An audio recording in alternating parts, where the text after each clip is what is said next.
Good afternoon on what is a bright, warm and sunny day. It is Thursday, the 19th of May, and of course, I've got a nice cup of tea.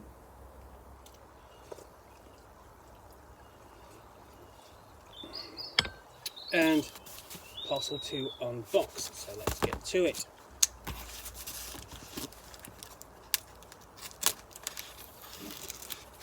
There you go. And inside, okay, what we have is this. This is Marvel Multiverse Role-Playing Game, the Playtest Rulebook, which was released recently and has come through both the trade for the gaming industry, for the gaming hobby, and also the trade for the comic books. So this was actually, I was looking for a copy of this, and I get it from Amazon. Could I get it from elsewhere? And I got it from one place. They refunded it, and then I walked into my local comic book shop, which I've been going to for many years, and one of the salespersons there, Dave, very handy, said, "Oh, this came in. Didn't know whether you'd seen this." And he pulled this straight off the shelf out of the comic book section. Okay, so literally came in with the comic books the other week. Now, this is not the standard cover. I don't know if we've got illustrations of the standard covers in here, but one of the variant covers that they did for it. And I thought, I'm going to have that one. That's quite nice. And yeah, so this then is going to be the fourth attempt at a Marvel superhero role-playing game. You'll be kicking off, if you remember, back in the 80s with Marvel superhero role-playing from TSR. Then, of course, you had the Saga version that Marvel published in the 90s, and then Marvel put out its own superhero role-playing game, of which the less said the better. Then we have the version which they used Cortex Plus for Margaret Weiss Productions, so that's the fourth. This is the fifth. Okay, so this is the fifth Marvel the role-playing game to be based upon the Marvel franchise. But it is only a playtest document. Okay, this is nothing new. Pathfinder did it a couple of years ago or so with the nicely put together Pathfinder 2nd edition playtest version, which cost you more or less the same as a full copy of the rules, even though it was a very nice book. But this is less than £10, basically approximately $10 or so, and gives you everything you need to play and get into it. So let's have a look. Introducing the Marvel Multiverse Role-Playing Game. Take on the roles of Marvel's most famous superheroes, or create entirely new ones to fight some of the most dangerous supervillains in the Marvel Universe. Join Marvel and tabletop RPG fans alike in this preview of the Marvel Multiverse Role-Playing Game. Written by co-creator Matt Forbeck, author of the Marvel Encyclopedia, Dungeons & Dragons Endless Quest series. I've reviewed some of those. And also creator and designer of Brave New World, which was a late 90s superhero role-playing game from AEG, Alderac Entertainment Group, and so on. Anyway, written by co-creator Matt Forbeck and packed with illustrations by Marvel's amazing artists. The Playtest Rulebook features a subset of the rules for the upcoming game, including character creation and combat, plus an introductory scenario and full profiles for some of Marvel's greatest heroes. Spider-Man, Captain Marvel, Captain America, Wolverine, and more. To get started, all you need is this book, 3 regular dice, and a group of friends. Players who grab the Playtest Rulebook will also have the chance to offer feedback on the rules and help shape the game for its full release. So don't miss out on this chance to influence and enjoy the Marvel Multiverse Role-Playing Game. And of course, the other big example of this, of a role-playing game going out to playtesters, would have been Dungeons & Dragons Next, D&D Next, which was the interim title between Dungeons & Dragons 4th edition and what became Dungeons & Dragons 5th edition. Now, that wasn't a pay-to-play, but this is. So that's on the back, so you get basically kind of one of those shots of sort of like a multitude of Marvel superheroes. and we get inside, and we've got a nice mix of artwork on inside before the credits scene, content and introductions. I'm not going to go through this page by page, but just to show you just what the book looks like and some of the artwork, and the layout fairly clean and safe. We've got safety tools for your role playing, so it's a very modern role playing game. And here we have discussion, continued safety tools, discussion of which universe that this is set in, which is Marvel Universe 616, and that plays a big part in the mechanics. And here we get to the core mechanics itself. So you are rolling D616. That doesn't mean that you're rolling a 16-sided die.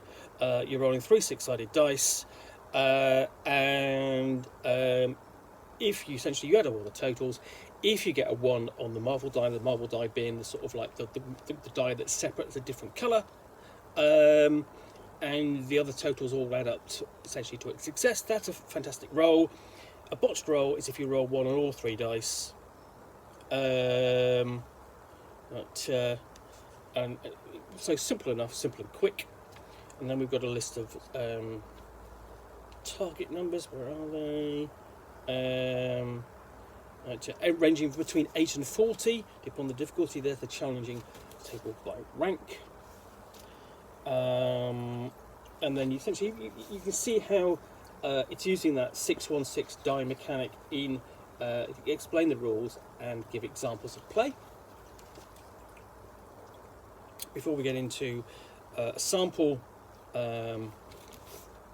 character presentation, so there we have Spider-Man himself, certainly the most recent version. It's still going to, I think it's going to be Peter Parker then, rather than Miles Morales, and we've got an explanation of the character profile there. So we're talking about things like rank and archetype and ability scores. So your rank is really setting sort of like the top tier level of where you can get to as far as your character can approach before you go up to the next rank. Archetypes, you have blasters, bruisers, geniuses, polymaths, protectors and strikers, and then we've got a discussion of ability scores. So we have might, agility, resilience, vigilance, and ego, and logic. And when you take the first letters of all of those words, what that spells out is Marvel. Of course it does, and that's fine. I mean, that's a nice idea. You know, it rolls off the tongue a bit more than FASRIP from Marvel Superhero Role-Playing from the TSR. Now, not that I am casting any doubts upon my feelings towards Marvel Super Role-Playing Game. I'm just saying Marvel is a lot easier to say than FASRIP. I've got more of the mechanics in here. Basically covering actions, movement actions, reactions, typeless movement, dealing damage, and more. Illustrated, you've got like that's illustrated of Nightcrawler,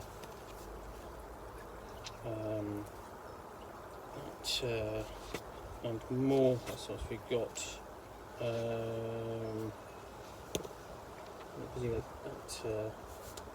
That's not Iron Man, I know that. That's a different character. But she has her own suit.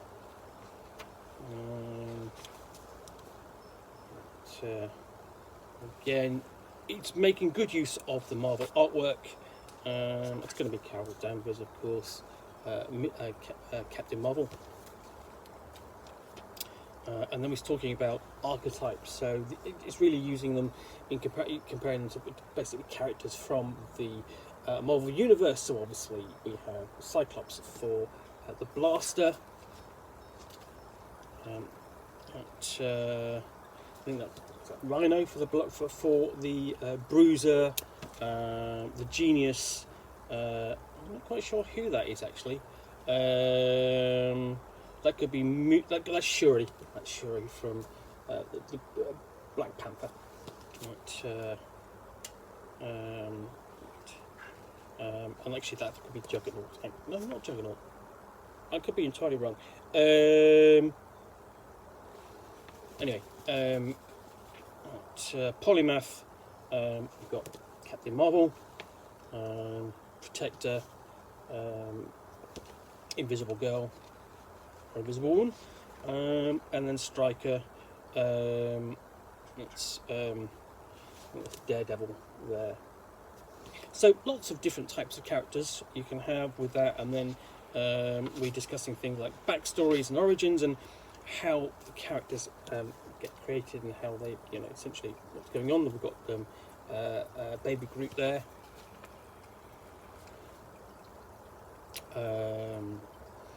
And then, so we're talking about professions as well. Professions and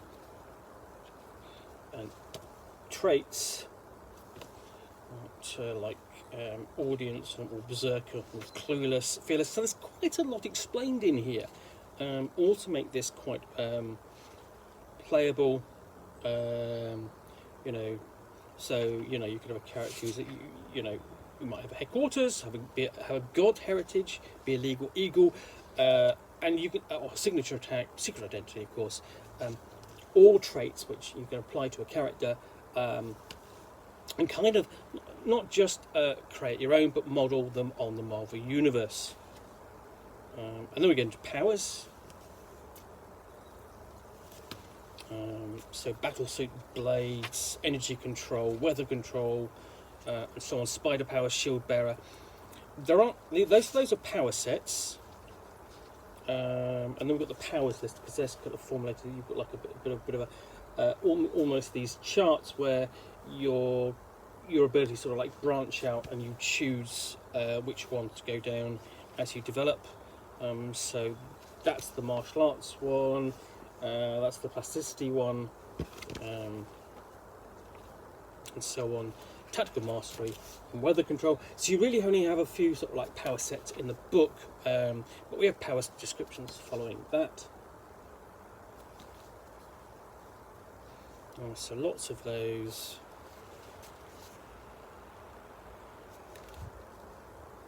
And then we get on to so lots of powers. So that's actually quite a few pages of powers in here, giving it a fairly short book. The powers themselves run to from 69 through to 92. So well, sizable. I mean, we're talking 20 odd pages, just over. And then we get to the Marvel Heroes sections, where we actually have showcased the particular hero types of heroes you can create. As Striker, we have Black Panther. Polymath is Captain America. Blaster, actually, we have Captain Marvel, and Bruiser, we have. So we see that is Groot. So there we go, those two. And then Polymath, Iron Man, and then Genius, Rocket Raccoon. So your definition may vary as to which of these is your whether they actually fit that archetype. Whether or not Rocket Raccoon is a genius, but there we go. Polymath, we have Spider-Man, and then Storm is a protector.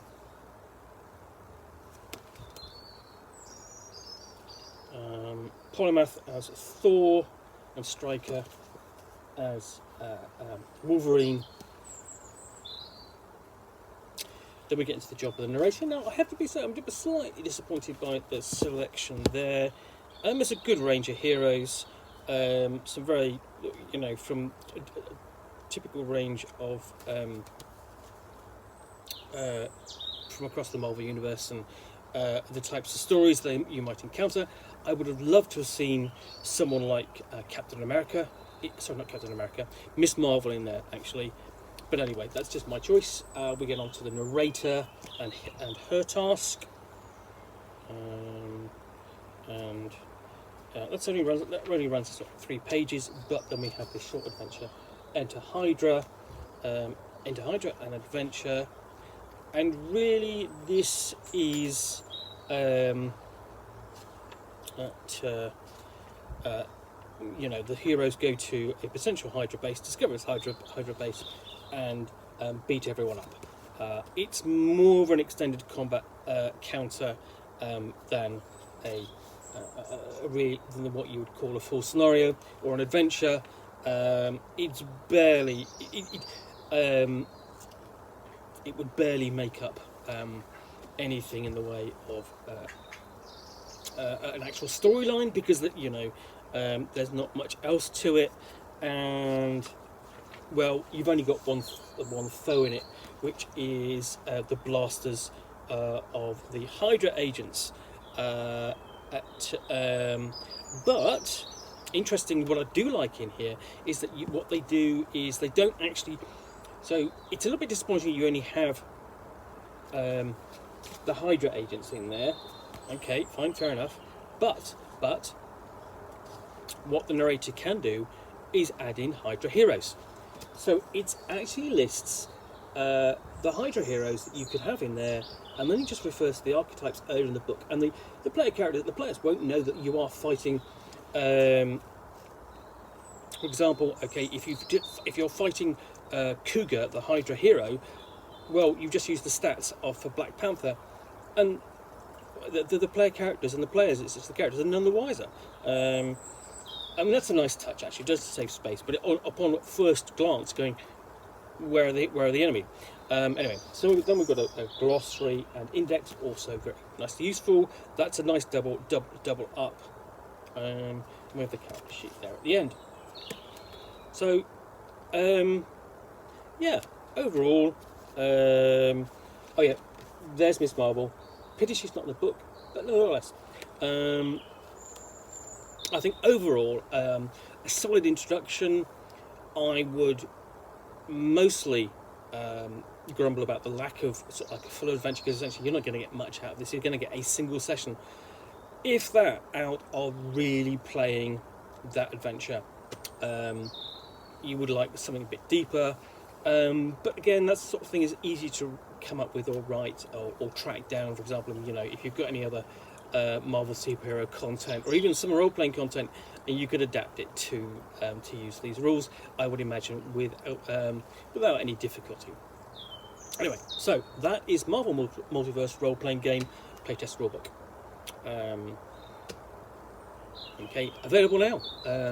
Anyway, in the meantime, I hope you have enjoyed this unboxing in the Nook. If you have, then please do click on the like button down below. And if you've got any comments or feedback, I do appreciate you taking the time to post those. And lastly, if you want to be alerted to yet more unboxings in the Nook, where you'll see me with a parcel and a book or game, which I will unbox and chat about to the best extent of my knowledge for roughly 10 minutes or so, or of course accompanied by a nice hot cup of tea,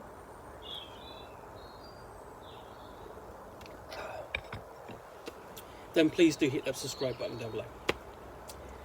Once again, thanks for watching, and I'll be back again soon with another unboxing in the Nook. Bye for now.